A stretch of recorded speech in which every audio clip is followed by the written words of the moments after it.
आइए दोस्तों उत्तर प्रदेश की बड़ी खबरें और सभी प्रमुख मुख्य समाचार पर नजर डालते हैं। देखिए विकास पर अच्छी खबर आ रही है कि उत्तर प्रदेश में जल्द ही 12 नए एयरपोर्ट बनेंगे। कैबिनेट मंत्री नंद गोपाल नंदी ने विकास को लेकर कई बड़ी बातें कही है। साथ ही वो बोले कि अगले 15 महीनों में जेवर इंटरनेशनल एयरपोर्ट भी शुरू हो जाएगा। अच्छा वहीं बड़ी खबर आ रही है ओबीसी आरक्षण की याचिकाओं पर आज होगी सुनवाई। उत्तर प्रदेश सरकार ने दाखिल किया अपना जवाबी हलफनामा। निकाय चुनाव अधिसूचना पर भी रोक जारी। गोरखपुर मेले में जुटने वाले श्रद्धालुओं के लिए राहत भरी खबर। 13 से 16 जनवरी 2023 तक कई सारे रूटों पर स्पेशल ट्रेन चलाएगी इंडियन रेलवे। दरअसल गोरखपुर के खिचड़ी मेले के लिए भी स्पेशल ट्रेनें चलाएगा रेलवे। नेपाल बिहार यात्रियों के लिए ट्रेनों में एक्स्ट्रा कोच लगाए जाएंगे। श्रद्धालुओं के लिए बनेगा अलग से टिकट काउंटर भी। अच्छा वही देखिए सपा विधायक को एक और बड़ा झटका। फर्जी आधार कार्ड से यात्रा करने के मामले में विधायक के साले समेत 7 लोगों की जमानत याचिका को खारिज कर दिया। इरफान सोलंकी समेत 7 लोग इसमें शामिल है जो फर्जी आधार कार्ड से यात्रा करते पाए गए। अच्छा वही देखिए शीतलहर का जायजा लेने आधी रात को निकले आला अधिकारी। आजमगढ़ के बस स्टेशन और अस्पताल का निरीक्षण किया। बस अड्डे के शेल्टर होम में ताला लगा मिला। अच्छा वहीं देखिए बड़ी खबर है दोस्तों मदरसों को लेकर उत्तर प्रदेश सरकार ने कुछ नए नियम लागू कर दिए हैं। एक तो मदरसों में भी अब शर्ट टाई और पैंट का ड्रेस कोड सिस्टम लागू होगा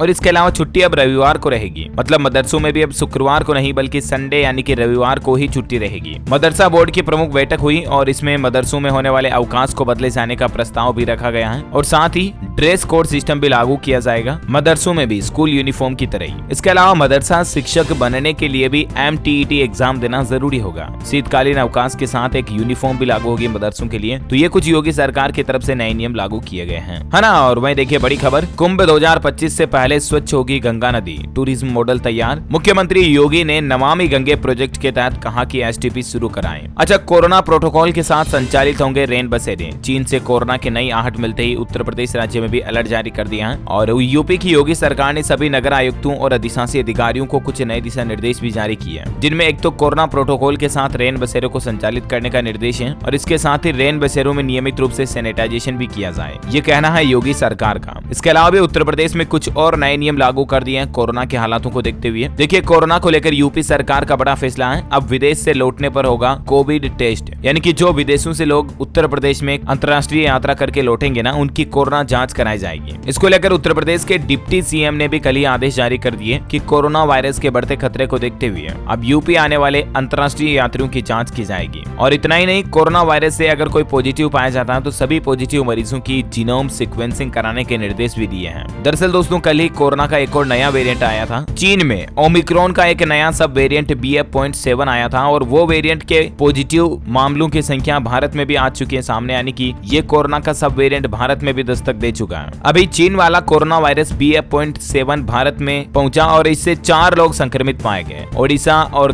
गुजरात राज्य में 2-2 पॉजिटिव केस अभी सामने देखने को मिले हैं इस चीन वाले वेरिएंट के और इसीलिए सरकारों को चिंता हो रही है। भारत सरकार ने भी कल ही कोरोना से संबंधित कुछ बड़े नए नियम लागू कर दिए थे। मैंने आपको बताया था जिनके बारे में डिटेल भी DLS न्यूज चैनल के मेन वीडियो में। वैसे उत्तर प्रदेश में कोरोना के अभी एक्टिव केस 98 चल रहे हैं। 22 जिलों में कोरोना के केस एक्टिव हैं। लखनऊ में 2 पेशेंट हैं। 4 लैब में अब जीनोम सीक्वेंसिंग की सिस्टम शुरू होगा। वाराणसी में देखिए 38 दिन से कोरोना के कोई नए मरीज नहीं आए सामने। TB रोगियों को दी जा रही प्रिवेंटिव थेरेपी भी है ना। तो ये कुछ कोरोना का माहौल चल रहा है। और चलिए अगली बड़ी खबर देखिए। आजमगढ़ जिला प्रशासन की तरफ से 8वीं तक के स्कूल 2 दिन बंद रखने का फैसला किया। शीतलहर को देखते हुए DM ने जारी किया छुट्टी का आदेश और आजमगढ़ जिले में 22 और 23 दिसंबर को स्कूलों में छुट्टी रहेगी है ना। और मैं देखिए पहली से 8वीं तक के स्कूलों का समय बदला। ठंड व शीतलहर के चलते BSA ने जारी किया आदेश। जिला शिक्षा अधिकारी की तरफ से आदेश जारी किया गया आगरा जिले में और न सिर्फ आगरा में बल्कि दोस्तों उत्तर प्रदेश के कई जिलों का समय बदल चुका है। दरअसल कोहरे की वजह से छात्र छात्राएं बहुत ज्यादा परेशान होते हैं। कल ही कोहरे की वजह से हमारे देश के मणिपुर राज्य में एक बड़ी दुर्घटना भी हो गई थी। स्कूल बस पलट गई जिसमें 9 छात्रों की जान चली गई। हादसे की वजह कोहरे को बताया जा रहा और इसके बाद मणिपुर राज्य सरकार ने 10 जनवरी तक वहां के भी स्कूल टूर को बंद करने का फैसला किया क्योंकि जब तक कोहरा रहेगा तब तक कोई भी स्कूल टूर नहीं होंगे। तो ऐसे में दोस्तों कोहरे की वजह से उत्तर प्रदेश के किन किन जिलों में स्कूलों का समय बदला है तो इस पर अपडेट देखिए। उत्तर प्रदेश में कोहरे का कहर। लखनऊ में 10 से 3 बजे तक चलेंगे स्कूल। जिलाधिकारी ने जारी किया आदेश। जौनपुर में भी 8वीं तक के स्कूलों का समय बदला। सुबह 10 से 2 बजे तक होगी पढ़ाई। DM का आदेश है ये। और इसी तरह से अमरोहा में कक्षा 8वीं तक के स्कूल बंद। 2 दिन छुट्टी रहेगी। सुबह 10 से 3 बजे तक खुलेंगे 12वीं तक के स्कूल। यहाँ भी 22-23 दिसंबर तक छुट्टी है। अयोध्या में भी DM ने आदेश जारी किया। कोहरे के चलते क्लास 1 से 8वीं तक के स्कूल 23 तारीख से सुबह 10 बजे से खुलेंगे। वाराणसी में भी यही समय है। अंबेडकर नगर के स्कूलों में भी बदलाव हुआ। 11 बजे से 3 बजे तक चलेंगे 12वीं तक के स्कूल। ठंड को देखते हुए DM ने जारी किया आदेश। और इतना ही नहीं दोस्तों उत्तर प्रदेश के कई सारे लगभग सभी स्कूलों में समय बदल चुका है। जिससे लखनऊ, गाजियाबाद, कानपुर वगैरह में तो स्कूल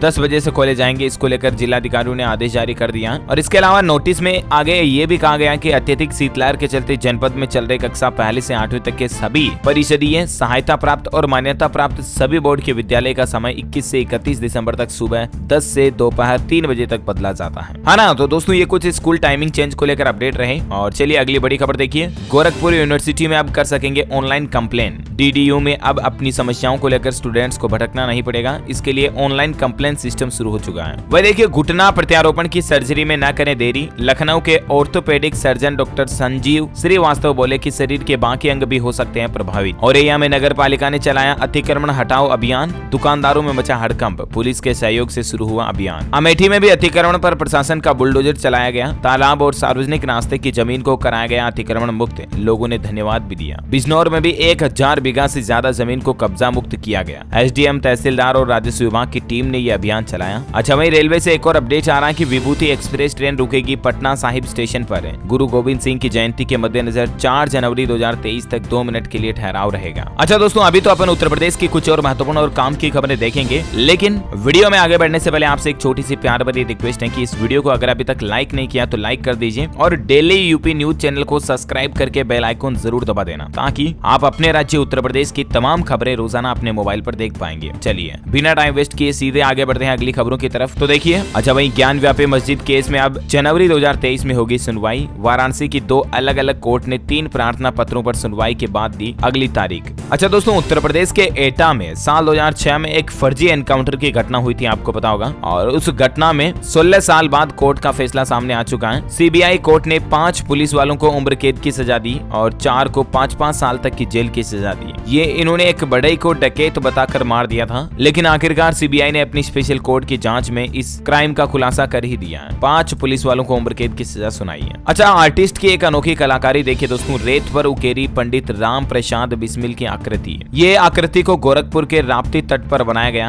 उनको अनोखे तरीके से श्रद्धांजलि दी और माना जाता दोस्तों कि उनका अंतिम संस्कार भी यही हुआ था। काकोरी बलिदान दिवस के मौके पर उनको ये ट्रिब्यूट दिया गया। अच्छा, वहीं खबर आ रही कि श्री राम कथा में उमड़ा आस्था का सैलाब। संत विजय कौशल बोले, थाली का नहीं इंद्रियों का भोजन करना सत्यानाश। उत्तर प्रदेश आगरा में श्री राम कथा के दौरान कई सारे श्रद्धालुओं की भक्तों की भीड़ देखने को मिली। तस्वीरें आप देख सकते हैं। अच्छा, वहीं देखिए दोस्तों, एक नया नियम हाईकोर्ट का। चाहे आप दिल्ली, उत्तर प्रदेश किसी भी रास्ते से उत्तराखंड में अगर जाते हो तो उत्तराखंड में आपकी गाड़ी प्रवेश करने से पहले आपकी गाड़ी में डस्टबिन होना जरूरी होगा। हाईकोर्ट की तरफ से सख्त निर्देश दिया गया। नैनीताल हाईकोर्ट का कहना है कि हर गाड़ी में एक पोर्टेबल डस्टबिन लगाने के निर्देश दिए। आपकी गाड़ी में डस्टबिन होगा तो ही आपको उत्तराखंड सीमा से एंट्री मिलेगी, वरना आप उत्तराखंड राज्य में नहीं जा पाएंगे। क्योंकि कई सारे टूरिस्ट पर्यटक जो होते हैं ना, वो कचरे को इधर उधर फेंक देते हैं, प्लास्टिक फैलाते हैं। तो प्लास्टिक बैन वगैरह को लेकर भी कोर्ट ने सख्त आदेश दिए और साथ ही आपको अपनी गाड़ी में एक पोर्टेबल डस्टबिन रखना जरूरी होगा। उत्तराखंड आने वाली सभी गाड़ियों के लिए ये नया नियम लागू होगा, है ना। और वहीं अगला अपडेट आ रहा है, उत्तर प्रदेश में 120 किलोमीटर चलेगी भारत जोड़ो यात्रा। 3 दिन में 3 जिलों का रूट तय। पश्चिम के मुद्दों पर राहुल से मिलेंगे कई डेलीगेशन। औरैया में वाणिज्य कर कमिश्नर ने भेंट की पौराणिक किताबें। बूढ़ादाना मंदिर में बनेगी धार्मिक लाइब्रेरी। पृथ्वीराज की सल्तनत से जुड़ा है इतिहास। अच्छा, कहली कोहरे की वजह से एक और बड़ी दुर्घटना हो गई। लखनऊ गोरखपुर हाईवे पर 6 गाड़ियां भिड़ी। कोहरे की वजह से यह हादसा हुआ। 5 यात्री घायल। स्पाइस जेट की कानपुर मुंबई फ्लाइट भी कैंसिल हुई। अखिल भारतीय हिंदू महासभा ने पठान फिल्म के विरोध का ऐलान किया। प्रधानमंत्री के नाम डीएम को दिया ज्ञापन, कहा कि फिल्म पर लगाई जाए रोक। वह देखिए, मुरादाबाद में नसीमुद्दीन सिद्दीकी बोले, देश में महंगाई बेरोजगारी चरम पर, सुनने वाला कोई नहीं। पठान विवाद पर भी उन्होंने कहा कि मैं पिक्चर ही नहीं देखता। अच्छा, समेत सिक्खर को तीर्थ स्थल घोषित करने का फतेहपुर में विरोध देखा गया। लोग बोले जैन धर्म की भावनाओं के साथ हो रहा खिलवाड़। 24 दिसंबर को व्यापार मंडल मनाएगा 50वां स्थापना दिवस।